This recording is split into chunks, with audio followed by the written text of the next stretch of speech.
Result आने से पहले ही पता है कि नहीं हो रहा है selection. Ask one question to yourself, reality ऐसी होती है इस एग्जामिनेशन में कुछ 100% से भी ज्यादा डिमांड करता है। That selection matters to you. You should not be sad about the result, you should be. Maximum JEE student का अभी तक पेपर कंप्लीट हो चुका होगा एंड उन्हें रिजल्ट आने से पहले ही पता है कि दैट इज उनका नहीं हो रहा है एंड उन्होंने जितना वो डिजर्व करते थे एंड जितना वो एक्सपेक्ट कर रहे थे प्रिपरेशन में, they are not going to get it. And मैं तुमसे कुछ बात करना चाहता हूँ उनके लिए। Please just wait for a minute, I want to talk with you. So ask one question to yourself. First is, did you give your 100% to this examination? Did you give 100% to this examination? Just please, raw हो के आप सच्ची बताना।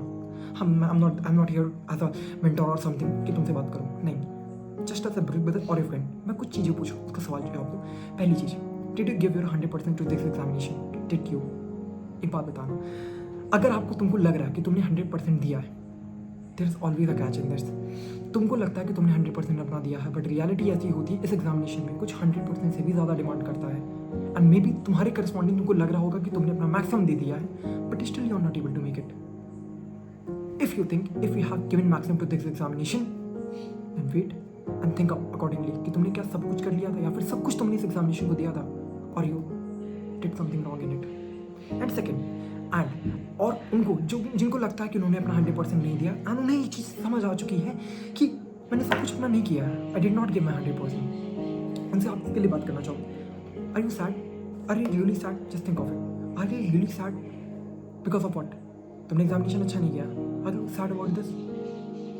You should not be sad over this thing. आप एक बात को समझो, आप दुखी क्यों?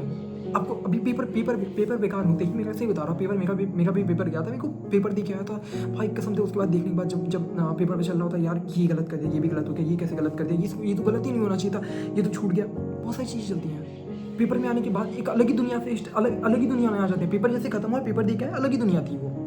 अलग ही दुनिया होती है ना पेपर देखने के आने के बाद, अलग ही दुनिया है कि हाँ रिजल्ट आने से पहले पता है कि नहीं हो रहा है सिलेक्शन। लगता है ना आपको?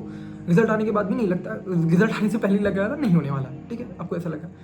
जस्ट थिंक ऑफ, अगर आपको लगता है आपने 100% नहीं दिया, you should not be sad about the result, you should be sad या फिर आपको क्वेश्चन करना चाहिए why you did not give your 100%। And पहली चीज आप ये एक्सेप्ट करो। First thing you need to accept. पहला आता है एक्सेप्टेंस फेज, जहां पर आपको एक्सेप्ट करना पड़ेगा क्या गलतियां आपने की। अगर आप फिर से वही भीड़ चाल में फंस के, फिर से वही अप्रैल में जो आपने टेक्निक्स हैं, जो भी तरीके हैं, आप फिर से उसी तरीके से फिर से उस भीड़ चाल में भाग जाओगे, फिर से अप्रैल अटेम्प्ट के लिए, you definitely fail the April attempt also. तो मेरा अप्रैल अटेम्प्ट भी फेल कर जाओगे, रियलिटी है, तो अप्रैल अटेम्प्ट में भी फेल होगे अगर तुमने वो चीज़ या फिर वो चीज़ इंप्रूव नहीं की जहाँ पर तुमने गलती की। पहले आप एक्सेप्ट करो कि हाँ मैंने ये चीज़ नहीं की थी, मैं ये पहले एक्सेप्ट करोगे कि गलती कहाँ हुई है। सेकेंड फेज में आप उसको इंप्रूव करोगे। पहले आप अगर मानोगे नहीं कि आपने गलती कहाँ पर की है तो कैसे होगा? आप खुद में दूसरे को मत बताओ कि ये, दूसरे को बताने को बता दो कि मम्मी मैंने ये चीज़ नहीं की थी, वो ये हो गया, वो हो गया एग्जाम में, ये सारी चीज़ किसको? कॉलेज में मम्मी पापा नहीं आने वाले, कॉलेज में दोस्त नहीं आने वाले, कॉलेज में टीचर या फिर जो जिसने तुम्हारा ध्यान रखा है वो नहीं आने वाला है। कॉलेज में तुम आओगे, तुम्हारा सिलेक्शन होगा, that selection matters to you.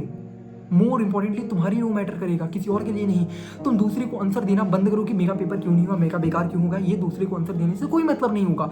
You need to answer yourself why you are not able to clear this examination in this attempt. जब तक तुम्हें उस सवाल का जवाब नहीं मिलेगा, तुम अगर अप्रैल में अटेम्प्ट की प्रिपरेशन करोगे भी ना, तुम्हारा कुछ नहीं होने वाला। रियलिटी है, मैं गुस्से में आके बोल दूँ चाहे जैसे बोल दूँ, तुम्हें पहले आंसर ढूंढना पड़ेगा why you are not selected in this examination in this attempt. अगर तुम्हें जब तक जनवरी में क्यों सिलेक्ट, अगर तुम्हें नहीं पता होगा तो अप्रैल के लिए प्रिपरेशन करोगे भी तब भी तुम सिलेक्ट नहीं होगे। पहले जानो एक्जैक्टली तुम्हारे साथ हुआ क्या है, तुमने क्या गलती की। अगर तुम्हें गलती नहीं पता चलेगी तो तुम कैसे अप्रैल में इंप्रूव कर पाओगे? पहले एक्सेप्ट करो कि एक्जैक्टली गलती क्या की, फिर इसको इंप्रूव करना है। समझ गए बात को? अगर तुम फिर से वही भीड़ चाल में फंस के वापस से उस एग्जामिनेशन के लिए उसी तरीके से करोगे, कुछ नहीं होगा। मैं रियलिटी बता रहा हूँ, कुछ भी नहीं होगा। तुम्हें लग रहा है कि तुम नहीं इंप्रूव करोगे। First identify the causes, first identify the roots, क्या गलती की है, क्या नहीं करना है। Just write out the reasons कि क्या तुमने गलती किया था, अप्रैल अटेम्प्ट के लिए नहीं करोगे। इफ यू डोंट ब्लाइंड लेकर किसी चीज़ को ऐसे फिर से वापस से आज पेपर दे के आओ, एक दिन सैड हो, फिर से वापस नहीं, इंतजार कर लो। 2-3 दिन अपने आप को समय दे दो। 2-3 दिन का समय तुम्हारे 2-3 महीने जो मेहनत करोगे उसको सही कर पाएंगे और तुम्हारी सिलेक्शन करा पाएंगे। Just give yourself a time देके अपने आप की गलतियों को इंप्रूव करो कि एक्जैक्टली हुआ क्या, उसको समझो कि कहाँ मिस्टेक हुई है। नहीं करोगे इस तरह नहीं कुछ होगा। जब तक कुछ बदलोगे नहीं, कुछ नहीं बदलेगा। पहले बदलो उन रास्तों को जिस पे तुम अभी चल रहे थे और जो कि गलत थे। समझे?